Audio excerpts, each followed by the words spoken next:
주변 무대 굉장히 어두운데요. 자, 제가 22년 이제 5개월이 됐습니다. 22년 5개월 동안 마라톤 훈련을 하고 있는 잠실 석촌호수입니다. 제가 2002년 3월 1일부터 오늘 2024년 7월 28일까지 거의 22년 5개월 동안 마라톤 훈련을 하고 있는 잠실 석촌호수인데요. 현재 동호의 북쪽 조깅로를 걷고 있고요. 동호와 서울을 합해서 한 바퀴에 2563m, 16바퀴 반을 돌게 되면 42.19km 마라톤 풀코스입니다. 자, 여기에서 이제 마무리를 하려고 합니다. 자, 동호의 풍경을 보여드리겠습니다. 이곳은 잠실 석촌호수 동호의 풍경입니다. 어둠 속에 잠겨있는 잠실 석촌호수 동호의 풍경인데요. 지금 비추고 있는 이 호수는 잠실 석촌호수 동호이고, 그 다음에 저기 불빛이 현란한 저곳이 동호와 서호를 연결해주는 굴다리고요. 굴다리 위로 송파대로가 뻗어 있고요. 굴다리 너머로 서쪽에 서호가 있습니다. 서호. 자, 그래서 이곳은 동호고, 저기 굴다리 너머 서쪽에 서호가 있고요. 이 동호 북쪽 조깅로를 촬영하고 있습니다. 산책하는 분들, 달리기 하는 분들이 보입니다. 자, 현재 시각은 2024년 7월 28일 일요일 밤 9시 27분 정도 됐는데요. 지금 촬영하고 있는 이곳 동호 북쪽변에 롯데월드타워가 있습니다. 123층 555m 높이 기준 세계 5위 규모, OECD 국가 38개 회원국 중에서는 가장 높은 빌딩 롯데월드타워가 잠실 석촌호수 동호 북쪽변에 위치하고 있습니다. 자, 현재 동호 북쪽 조깅로를 촬영하고 있는데요. 산책하는 분들, 달리기 하는 분들이 꽤 많이 보입니다. 그 다음에 바람이 불고 있어서 좀 시원하게 느껴지는 밤입니다. 자, 다시 한번 롯데월드타워입니다. 자, 동호 북쪽 조깅로 보고 계시죠? 노천 카페에서 담소를 나누는 분들도 보이고요. 자, 동호 북쪽 조깅로 북쪽변에 붙어 있는 롯데월드타워입니다.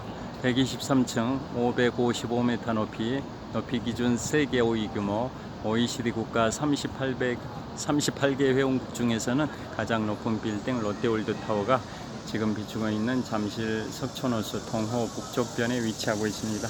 자, 계속 말씀드리겠습니다. 자,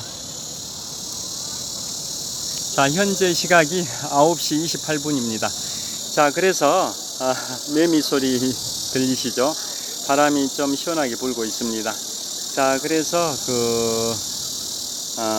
트라팔가르 해전에서 나폴레옹이 패배하긴 했지만 프랑스 북서부 볼로뉴 항구에다 집결시켰던 지상군 18만 명을 그대로 동진시켜서 지금의 체코 땅에, 그 당시에는 아우스터리츠라는 지역입니다. 아우스터리츠.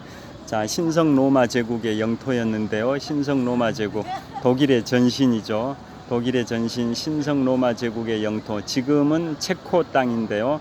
아우스터리츠라는 지역이 있었습니다. 그곳에서 그 유명한 아우스터리츠 전투가 발생됩니다. 그러니까 세계 3대 해전 중에 하나인 트라팔가르 해전은 1805년 10월 21일 스페인의 남서부 항에서 전투가 발생이 됐고, 영국이 프랑스와 스페인의 연합함대를 무찔렀는데요. 나폴레옹은 그로 인해 가지고 영국 점령은 실패했지만 그것에 좌절하지 않고 대기시켰던 병력 18만 명을 그대로 동진시켜서 지금의 체코 땅, 그 당시에 신성 로마 제국의 땅의 아우스터리츠라는 지역에서 그 유명한 전투를 벌이게 되는데요. 나폴레옹이 평생 40번의 전투에서 승리를 했습니다. 그 중에 나폴레옹에게 최고의 영광을 가져온 전투가 바로 아우스터리츠 전투입니다. 자, 그래서 아우스터리츠 전투의 승리의 영광을 영원히 기념하기 위해서 개선문이 공사가 됐고요. 이번에 어제 새벽에 화려하게 개막식을 펼친 올림픽 128년 역사상 최초로 올림픽 주 경기장이 아닌 주 경기장 바깥에서 개막식을 했는데요. 파리의 상징인 센강에서 유람선 90여 척에 나눠 타고 206개국가 1,500명의 선수들이 입장을 할 때 바로 센강의 오스테를리츠 다리에서 출발을 했습니다. 그래서 한 6km 정도를 이동을 해서 파리 에펠탑 앞에 카데로 광장까지 배로 이동을 했는데 6km 정도 이동하면서 프랑스의 명소들을 다 스쳐 지나갔죠. 프랑스 대혁명의 광장, 노틀담 성당 등 프랑스의 역사와 문화의 숨결을 온몸으로 느낄 수 있는 그런 공간들을 다 유람선이 거쳐 갔는데요. 그 출발점이 바로 오스테를리츠 다리입니다. 그게 프랑스어로 오스테를리츠인데요. 오스트리아어로는 아우스터리츠입니다. 아우스터리츠. 그러니까 나폴레옹의 40번의 승리 전투 중에서도 나폴레옹에게 최고의 영광을 가져왔던 전투가 1805년 12월 2일에 있었던 아우스터리츠 전투입니다.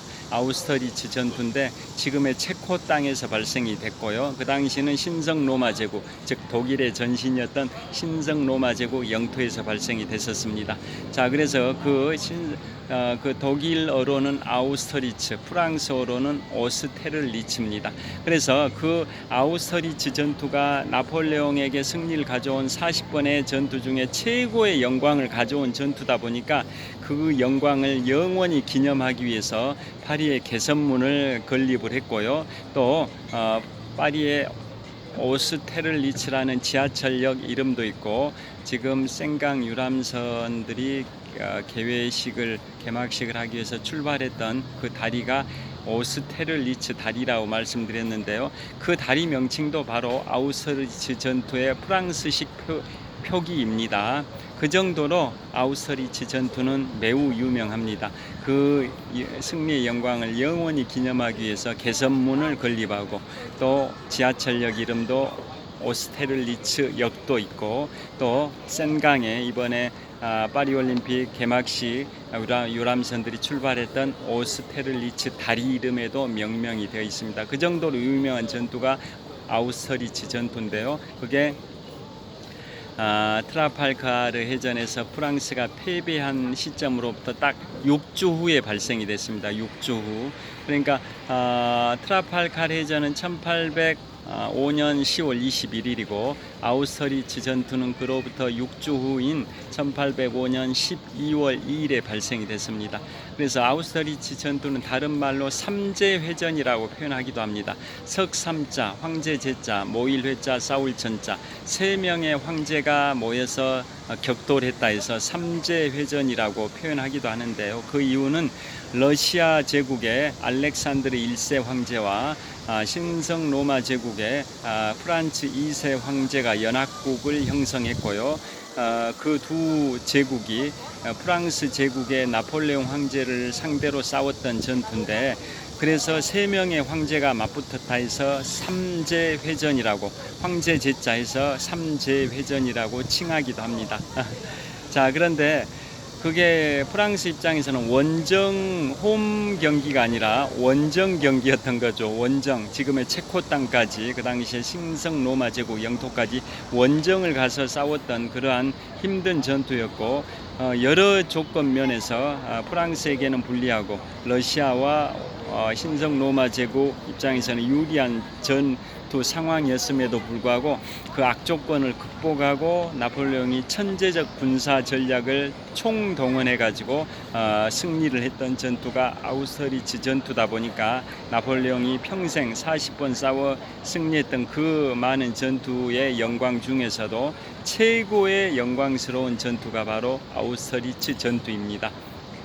결국은 트라팔가르 해전에서 패배했지만은 정확하게 6주 후 나폴레옹에게 최고의 영광을 가져온 아우스터리츠 전투에서 승리를 했습니다. 그래서 그 결과 어떤 게 초래됐냐면 아우스터리츠 전투에서 프랑스가 승리해버리니까 그보다 6주 앞서서 영국이 트라팔가르 해전에서 승리했던 것은 다 BC 퇴색돼 버렸습니다. 퇴색.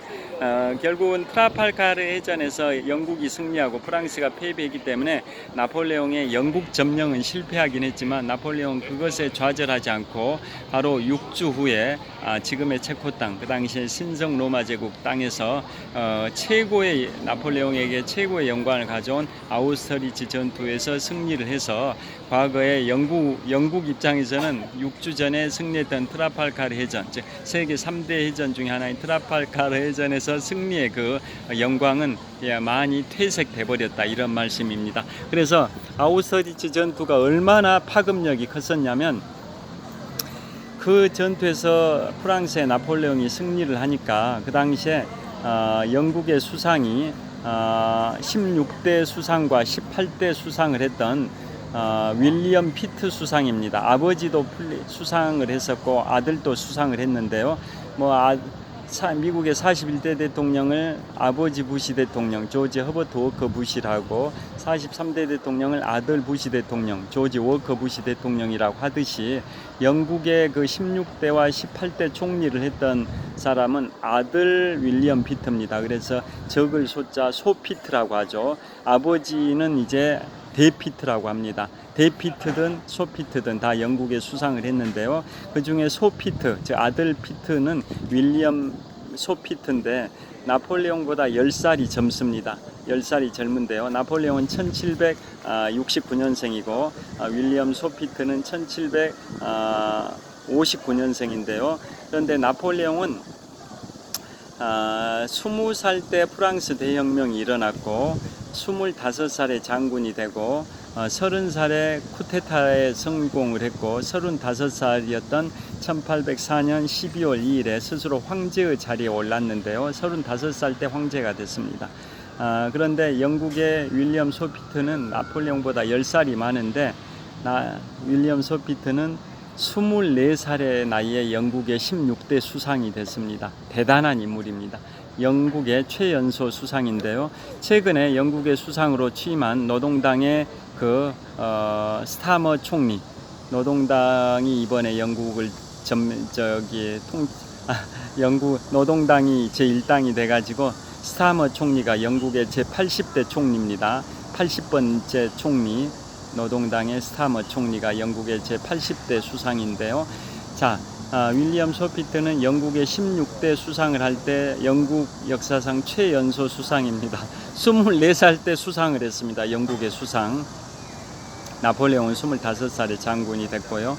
자, 그래서 그 윌리엄 소피트가 24살에 영국의 16대 수상이 돼가지고 한 20년 가까이 수상을 하다가 1801년경에 또 물러났다가 다시 1804년경에 다시 복귀를 하죠. 18대 수상으로.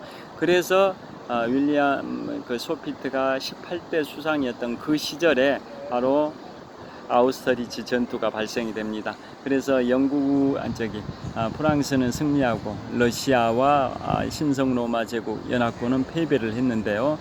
그 나폴레옹을 상대로 싸웠던 유럽 열강의 군대를 대프랑스 동맹군이라고 하죠. 유럽 대륙에서는 신성 로마 제국 겸 오스트리아가 주도를 했었고 유럽 전체적으로는 영국이 맹주 역할을 했었는데요. 여하튼 아우스터리츠 전투에서 프랑스가 이기고 신성 로마 제국과 러시아 제국의 연합군이 패배를 해버리니까 그 윌리엄 피트 소피트 수상이 했던 말이 있습니다. 뭐라고 했냐면 자신의 부하에게 이 지도는 돌돌 말아가지고 창고에다 처박아 넣어버리게 앞으로 10년 동안은 이 지도를 볼 일이 없을 걸세라고 말을 합니다. 왜 그랬을까요? 나폴레옹이 유럽 대륙의 대부분을 점령해가지고 지도를 새로 만들어낸 거죠.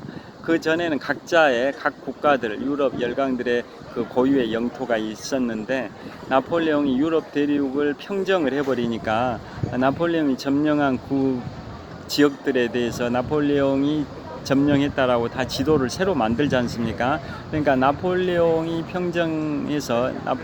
점령했던 그 유럽 각 지역들의 그 지도가 새롭게 작성이 됐다라는 거죠. 그래서 나폴레옹 시대에 나폴레옹이 지배해서 나폴레옹이 점령해서 만들어낸 이 지도는 앞으로 10년 동안은 변하지 않을 거다. 나폴레옹의 그 전성기는 최소 10년은 갈 거다. 그래서 이 지도가 최소 10년 동안은 바뀌지 않을 거다. 나폴레옹이 지배하고 점령해서 만들어진 이 지도는 최소 앞으로 10년 동안은 바뀌지 않을 거기 때문에 이 지도를 볼 일도 없을 거다. 그러니까 돌돌 말아서 창고에다 처박아 넣어 버리게라고 보좌관한테 윌리엄 소피트 제16대와 제18대 영국 수상을 했던 제16대 영국 수상할 때 최연소로 24살의 나이로 영국의 제16대 수상을 했던 윌리엄 소피트 수상이 했던 명언이고요. 그분이 18대 영국 수상을 할 때 제18대 영국 총리를 할 때 아우스터리츠 전투가 발생이 돼서 그러한 말을 했습니다. 이 지도를 돌돌 말아서 창고에 처박아 버리게 앞으로 10년 동안은 볼 일이 없을 것일세. 그리고 그 말을 한 직후에 바로 아우스터리츠 전투가 있었던 때로부터 약 2달 후에 47세의 나이로 사망을 하게 됩니다. 그러니까 아우스터리츠 전투에 대프랑스 동맹군들이 패배한 그 충격을 받은 영국의 윌리엄 소피트 제18대 총리가 충격을 받아서 사망을 합니다. 즉 대프랑스 동맹군의 맹주가 바로 영국이었고 그 영국의 18대 수상이 바로 윌리엄 소피트 수상이다 보니까 대륙에서 대프랑스 동맹군의 일원이었던 러시아와 신성노바 제국 연합군이 나폴레옹한테 패배해버리니까 그 충격을 받은 대프랑스 동맹의 맹주였던 영국의 윌리엄 소피트 수상이 바로 47세의 나이로 사망하는데요. 그게 아우스터리츠 전투로부터 약 2달쯤 후에 사망을 합니다. 47살의 나이로. 그 다음에 신성 로마 제국이 멸망을 해버립니다. 신성 로마 제국 패배했던 신성 로마 제국은 멸망합니다. 신성 로마 제국은 서기 962년에 오토 1세에 의해서 창건이 됐는데요. 오토 1세가 창건했던 서기 962년에 시작한 신성 로마 제국이 아우스터리츠 전투가 패배한 직후 이듬해인 1806년에 멸망을 해버립니다. 즉 신성 로마 제국 역사 844년의 역사가 마감을 해버립니다. 그 정도로 아우스터리츠 전투의 그 파급력은 큽니다. 그래서 그 패배했던 러시아 제국과 신성 로마 제국의 연합국이었는데요. 그 두 축 중에 신성 로마 제국이 844년의 역사를 마감하고 멸망해버릴 정도로 파급력이 컸던 전투가 아우스터리츠 전투입니다.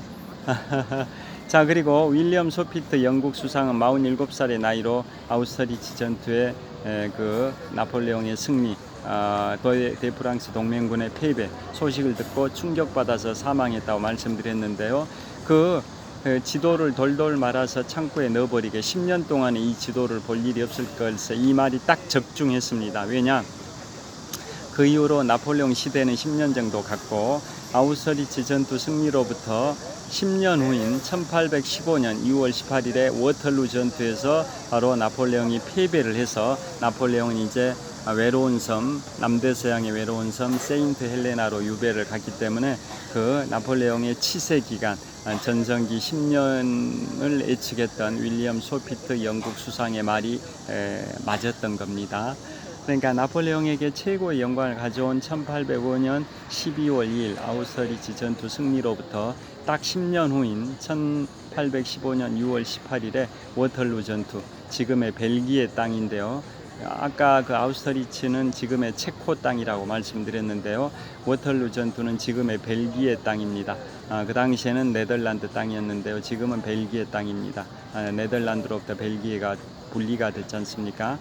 그래서 지금의 벨기에 땅 그 워털루에서 영국과 프로이센 연합군이 프랑스의 나폴레옹군을 꺾어 가지고 나폴레옹이 이제 완전히 몰락을 한 게 바로 그 유명한 워털루 전투입니다. 그게 1815년 6월 18일인데요. 그 워털루 전투의 승리의 주역이었던 아서 웰즐리 웰링턴 공작보다도 그보다 10년 앞서 트라팔카르 해전의 영웅이었던 호레이쇼 넬슨 제독이 아서 웰즐리 웰링턴 공작보다 훨씬 더 영국인들로부터 더 추앙을 받고 있습니다. 자, 그래서 오늘은 제가 유튜브 제목을 이렇게 달 예정입니다. 올림픽에서의 최고의 영예가 쿠베르탱 메달이듯이 프랑스에서의 최고의 영예는 레종 도네르 훈장이다. 즉 나폴레옹이 제정한 레종 도네르 훈장이다.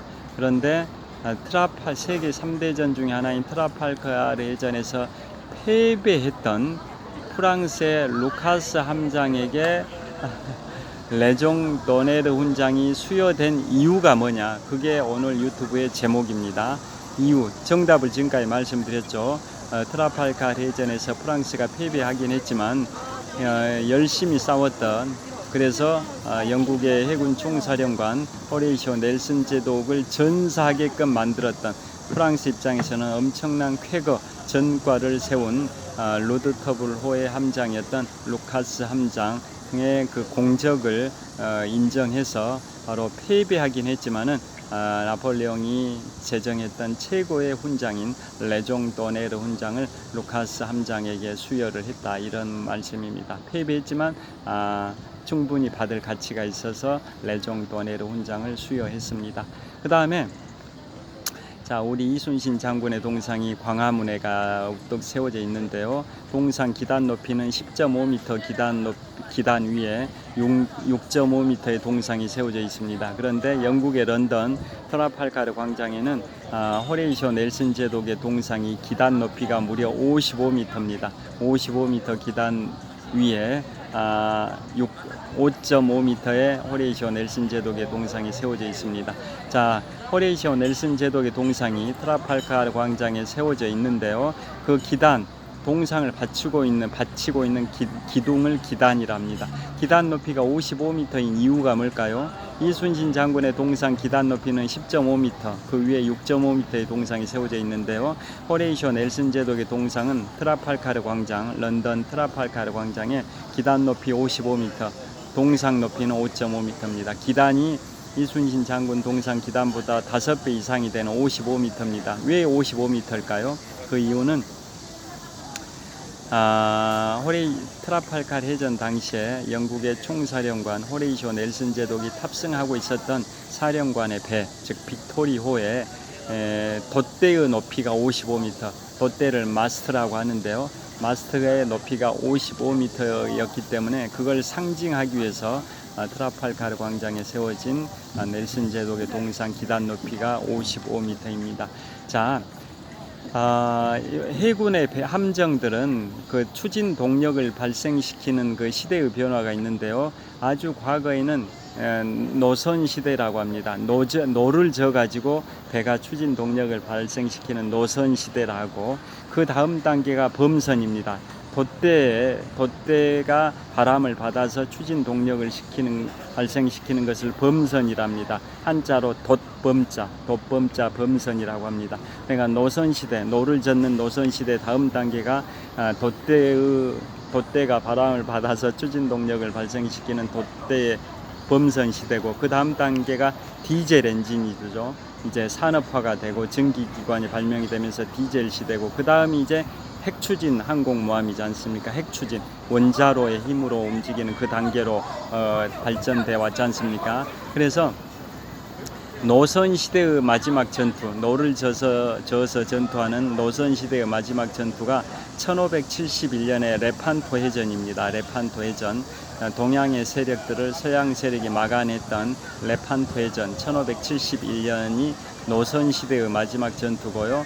그로부터 17년 후인 1588년에 있었던 세계 3대전 중에 두 번째 해당되는 칼레 해전이 범선 시대의 시작에 해당되는 전투, 그게 칼레 해전입니다. 그로부터 217년이 지난 1805년 10월 21일에 있었던 트라팔카르 해전, 세계 3대전 중에 세 번째 해당되는 트라팔카르 해전이 범선 시대의 마지막 전투입니다. 그 뒤로는 이제 산업혁명이 일어나서 증기기관이 발명이 돼서 이제 증기기관 또 뭐 디젤 시대가 도래하기 때문에 범선 시대의 마지막 전투가 지금부터 219년 전인 1805년 10월 21일에 트라팔가르 해전입니다. 자, 그래서 넬슨 제독의 동상 기단 높이가 바로 55m인 이유는 범선 빅토리호의 돛대 높이, 지금 마스트의 높이가 55m이기 때문에 그걸 상징하기 위해서 55m 높이의 기단 위에다가 5.5m의 동상을 세워놓은 게 영국 런던 트라팔가르 광장에 있습니다. 그래서 제가 이순신 장군의 동상도 기단 높이를 올려달라고 2년쯤 전에 거의 2년 됐습니다. 2022년 7월 30일이니까 거의 2년 됐는데요. 2년 전이었던 2022년 7월 30일에 제가 대통령실에다 국민 제안을 했고, 그게 서울시로 이첩돼서 광화문 광장을 서울시에서 관리하다 보니까 서울시에서 검토를 하고 있는데요. 제가 뭐라고 제안을 했냐면, 지금까지 말씀드렸던 트라팔가르 광장에 있는 호레이시오 넬슨 제독의 동상 기단 높이 55m인 이유도 다 설명을 했고, 그 다음에 미국의 수도 워싱턴 DC에 있는 워싱턴 기념탑 169m 높이의 전 세계 오벨리스크 중에 가장 높은 169m의 오벨리스크, 그게 워싱턴 기념탑이라고도 쭉 기술을 했고요. 국민 제안서에다.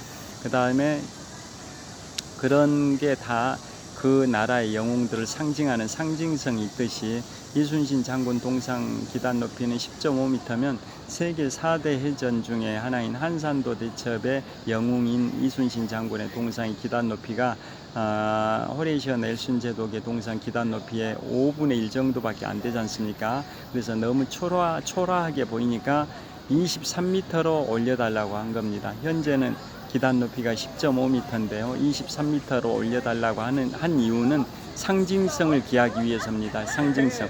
이순신 장군께서는 23전 전승의 신화를 갖고 계십니다. 23전 전승의 신화를 갖고 계신 충무공 이순신 장군에도 그 상징성, 23전 전승의 상징성을 기하기 위해서 동상의 기단 높이를 의미도 없는 높이인 10.5m보다는 상징성, 23전 전승을 상징하기 위해서 기단 높이를 23m로 높여달라고 했습니다. 아까 호레이시오 넬슨 제독의 동상 기단 높이 55m에 비하면 23m도 낮긴 하지만은 그래도 10.5m보다는 2배 이상 높아지고 또 상징성을 기한다. 넬슨 제독의 동상 기단 높이 55m가 트라팔가르 해전 당시에 넬슨 제독이 탑승했던 사령관의 배 빅토리호의 돛대 높이와 똑같다라고 말씀드렸지 않습니까? 그런 상징성이 있듯이 이순신 장군의 동상도 23전 전승을 상징하기 위해서 기단 높이를 현재의 10.5m에서 23m로 높여달라고 2년 전 2022년 7월 30일에 대통령실에 국민 제안을 했고, 현재 광화문 광장을 관리하는 서울시로 이첩돼서 검토를 하고 있습니다. 자, 여하튼 오늘 시간이 꽤 많이 됐습니다. 1시간 11분째 촬영하고 있는데요.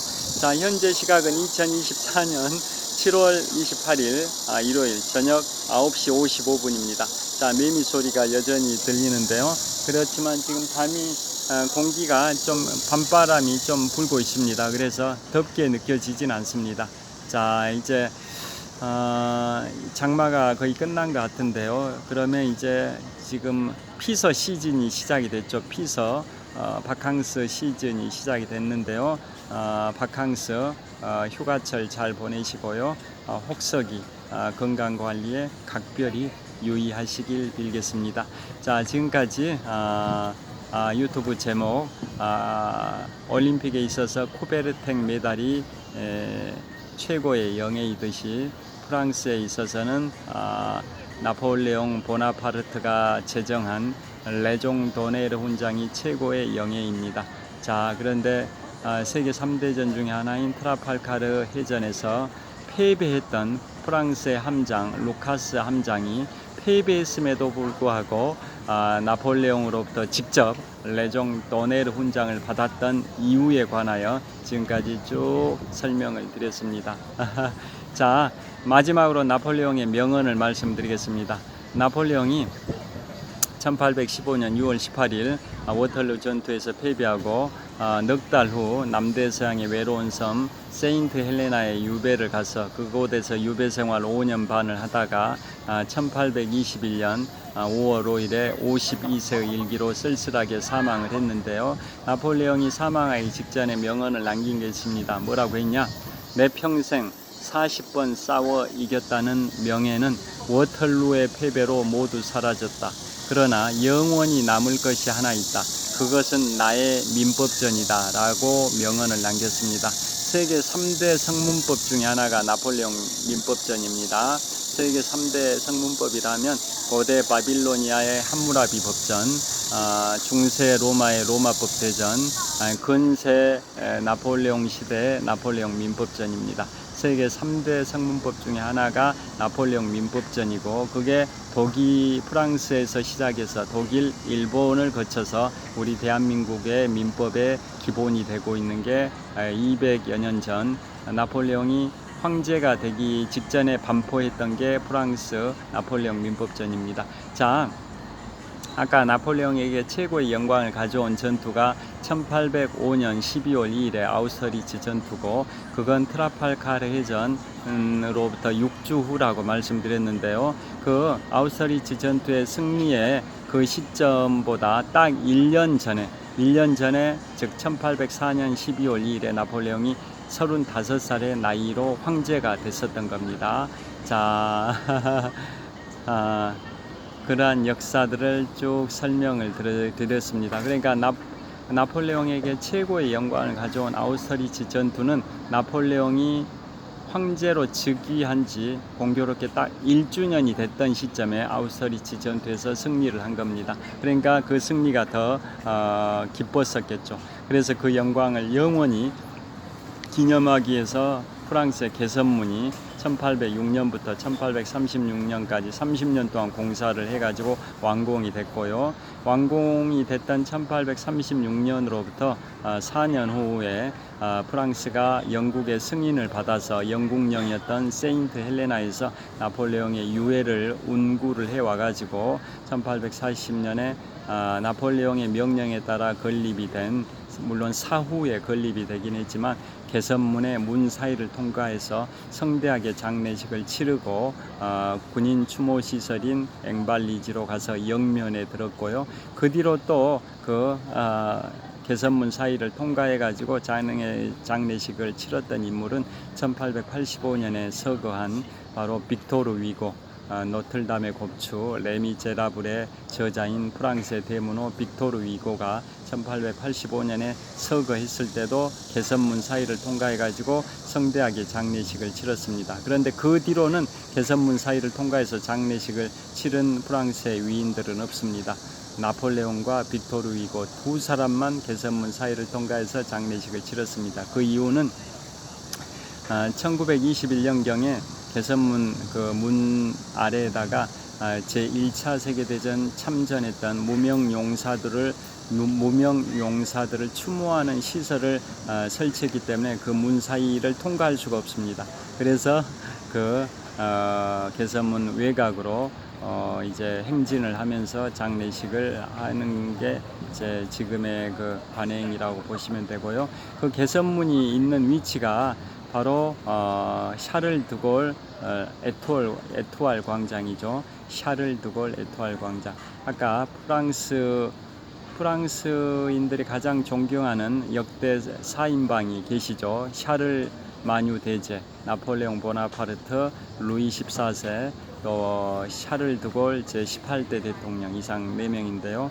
자, 그래서 그 개선문이 위치하고 있는 그 12거리, 방사선식으로 되어 있는 12거리, 그곳이 샤를 드골 에투알 광장, 샤를 드골 대통령 이름을 따서 샤를 드골이 들어가 있고요. 또 샤를 드골 국제공항도 파리에가 있죠. 그 다음에 에투알이라고 하는 이유는 영어로 별이 스타인데 프랑스어로 별이 에투알이죠. 12거리다 보니까 별 모양의 거리다 해서 그곳을 개선문이 있는데 그 위치를 샤를 드골 에토알 광장이라 합니다. 그곳에서 프랑스 대혁명의 광장까지 2km 정도 거리인데요. 그 개선문과 프랑스 대혁명의 광장을 연결하는 도로가 그 유명한 샹젤리제 거리고 그 중간쯤에 대통령궁인 엘리제 궁도 있고요. 또 개선문 근처 생강 건너편에 에펠탑이 있다라는 거 다 잘 아실 겁니다. 자, 제가 지금부터 14년 전인 2010년 10월에 유럽 3개국 이탈리아, 스위스, 프랑스를 4식구 가족 여행을 갔다 왔었는데요. 그곳 프랑스에서 몽마르트 언덕, 루브르 박물관, 그다음에 파리 에펠탑, 개선문, 샹젤리제 거리, 프랑스 대혁명의 광장, 야간에는 또 유람선 투어, 센강 유람선 투어 등을 했던 게 바로 지금부터 14년 전입니다. 자, 오늘을 촬영 마치도록 하겠습니다. 자, 현재 시각은 1시간 19분 정도 촬영했는데요. 10시 1분입니다. 10시 1분. 자, 현재 시각은 2024년 7월 28일 일요일 밤 10시 1분 정도 됐습니다. 자, 이곳 잠실 석촌호수 동호 북쪽 조깅로에 걷는 분들, 달리는 분들, 다양한 분들이 각자의 방식으로 일요일 밤을 보내고 있습니다. 저도 여기서 한번 보여드리겠습니다. 자, 이곳 잠실 석촌호수 동호 북쪽 조깅로에서 촬영하고 있습니다. 자, 평안한 저녁 보내시길 빌겠습니다. 장시간 시청해 주셔서 감사합니다. 화이팅! 자, 마치겠습니다. 평안한 밤 되십시오. 감사합니다.